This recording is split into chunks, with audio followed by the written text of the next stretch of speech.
شوف سرکار جس دن اقرار الحسن آپ کے گھر آیا تھا اس وقت سب سے پہلے سوشل میڈیا کے اوپر میں نے اپنا بیان جاری کیا تھا اور میں نے آپ کے حق میں ویڈیو بنا کے علماء سے یہ گزارش کی تھی کہ آپ حق خطیب کا ساتھ دیں، شوف سرکار کا ساتھ دیں، اس لیے کہ مجھے یہ قادیانی ایجنڈا لگتا ہے اور اقرار الحسن اس کا مورا لگتا ہے، اس لیے کہ یہ بندہ جو ہے واقعتاً ختم نبوت کا جس انداز سے نعرہ لگاتا ہے، مجالس قائم کرتا ہے، لوگوں کو وہاں پر جو ہے وہ ختم نبوت کی ایک شناسائی دیتا ہے، اس حوالے سے علماء اس کا ساتھ دیں اور علماء اس کا ساتھ دے کر اسے ایک مثبت فکر کی طرف لے کے آئیں۔ اس حوالے سے بہت سارے علماء کرام نے، میرے جاننے والے دوست احباب نے میرے اوپر جو ہے وہ باقاعدہ طور پر تنقید کی اور اس طرح کے تابڑ توڑ حملے میرے اوپر کیے کہ آپ نے یہ بہت غلط کیا ہے اور اس وقت اس آدمی کا آپ نے بالکل اس طریقے کے ساتھ نہیں دینا تھا۔ آج مجھے شرمندگی ہو رہی ہے اس بات کے اوپر، آج مجھے اس بات کے اوپر احساس ہو رہا ہے کہ واقعتاً آپ کی جو ایک نعرہ آپ لگاتے ہیں اس نعرے کو صرف آپ چھتری کے طور پر استعمال کرتے ہیں، اپنی سیفٹی کے طور پر استعمال کرتے ہیں، لوگوں کے اندر اپنی مقبولیت کو قائم رکھنے کے لیے آپ یہ نعرہ لگا رہے ہیں۔ اس کی سب سے بڑی جو میں دلیل آپ کو دینے جا رہا ہوں، آپ کو پتہ ہے کہ جو 6 فروری کے اندر سپریم کورٹ آف پاکستان ہماری عدالت جو عالیہ ہے اس کے اندر قادیانیوں کو نوازنے کے لیے ہمارے چیف جسٹس نے کس قسم کا ایک متنازع فیصلہ جو ہے وہ سنایا تھا، ایک متنازع بات اس نے کی تھی، اس کے حوالے سے آج تک جو ہے وہ ختم نبوت کے اوپر کام کرنے والی تنظیمات جو ہیں، اہل سنت کی جتنی تنظیمات ہیں، جتنے مدارس ہیں، جتنے آستانے ہیں، جتنے ذمہ داران ہیں، انہوں نے رات دن ایک کر کے اس مشن کے اوپر کام کرنے کی جو ہے وہ اپنی محنت کو جاری رکھا۔ آپ کو پتہ ہونا چاہیے کہ اس وقت قادیانی جو ہے وہ جنگ لڑ رہا ہے، قانونی جنگ لڑ رہا ہے۔ جس دن قادیانی قانونی جنگ جیت گیا اس دن آپ کے پاس کوئی جواز باقی نہیں بچے گا۔ اس کے حوالے سے 6 فروری کا متنازع جو بیان تھا، اس پہ جب رد عمل آیا تو 29 مئی کو جو ہے وہ دوبارہ پٹیشنز دائر ہوئی اور سپریم کورٹ آف پاکستان کے اندر لوگوں کی درخواستیں جو گئی تھی ان کو سنا گیا، ان کی سماعت کی گئی۔ مجھے آپ بتائیے کہ اس کے اندر آپ کا کیا کردار رہا؟ 6 فروری سے لے کر جو ہے وہ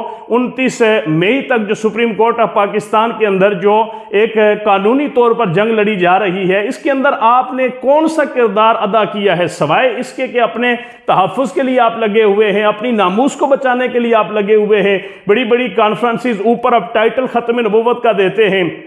اور بعد میں مولوی جو آپ بلاتے ہیں، خطیب جو آپ بلاتے ہیں، انہیں آپ پیسے دے کر اپنی تعریفیں کروا رہے ہوتے ہیں، اپنی جو ہے وہ ایک اس جو آپ کا ایک کرتب ہے، اس کرتب کو بچانے کے سارے اوچھے ہتھکنڈے استعمال کر رہے ہوتے ہیں۔ آپ نے اگر اربوں روپیہ بقول جو جس طرح کہا جاتا ہے، آپ نے اگر اربوں روپیہ کھربوں روپیہ جو ہے وہ ختم نبوت کے نعرے کے اوپر کمایا ہے تو آپ خریدیں نا۔ آپ عدلیہ کو اس ملک کے اندر کیا نہیں بکتا، اس ملک کے اندر کون سی چیز نہیں جو ہے وہ ملتی کی پیسوں سے؟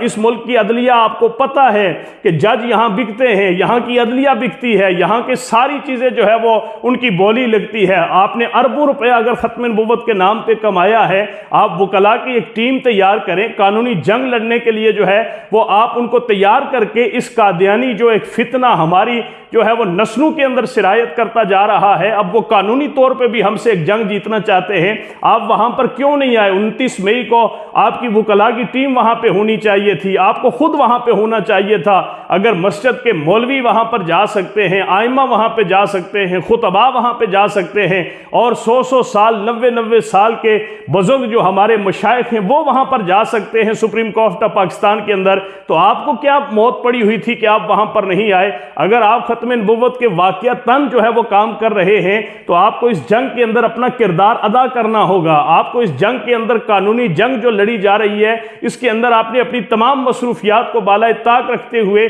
اس جنگ کے اندر ان لوگوں کے ساتھ کھڑا ہونا پڑے گا کہ جو قادیانیوں کو روکنے کے لیے قانونی محاذ کے اوپر اپنی جو ہے وہ تباہ آزمائی کر رہے ہیں اور اپنی طاقت کا جو ہے وہ ہر طریقے کے ساتھ استعمال کر کے ان کا راستہ روکنے کی کوشش کر رہے ہیں۔ یہ صرف نعرے لگا کر اگر آپ یہ چاہیں کہ میں ختم نبوت کی چھتری کے نیچے کھڑا ہو کر میں لوگوں کو بیوقوف بنا کے میں اپنا نظام چلاتا رہوں گا، یہ آپ کی پالیسی ناکام ہو جائے گی۔ اس وقت سپریم کورٹ آف پاکستان میں قادیانی اپنی قانونی جنگ لڑ رہے ہیں، اس میں آپ نے اپنا بھرپور کردار ادا کرنا ہے، اور اس چیز کا اعلان آپ نے کرنا ہے کہ جتنے وکلاء جو بھی معاملات ہوں گے وہ میں کروں گا، آپ کریں، جتنی جو لوگ کر رہے ہیں آپ ان کے ساتھ کھڑے ہو جائیں، ان کے ساتھ کھڑے ہو کر آپ اس وقت جو ہے وہ اگر واقعتاً ختم نبوت کے آپ جو ہے وہ سپاہی ہیں، کام کرتے ہیں، تو اس موقع کے اوپر آپ نے اپنا کردار جو ہے وہ ادا کرنا ہوگا۔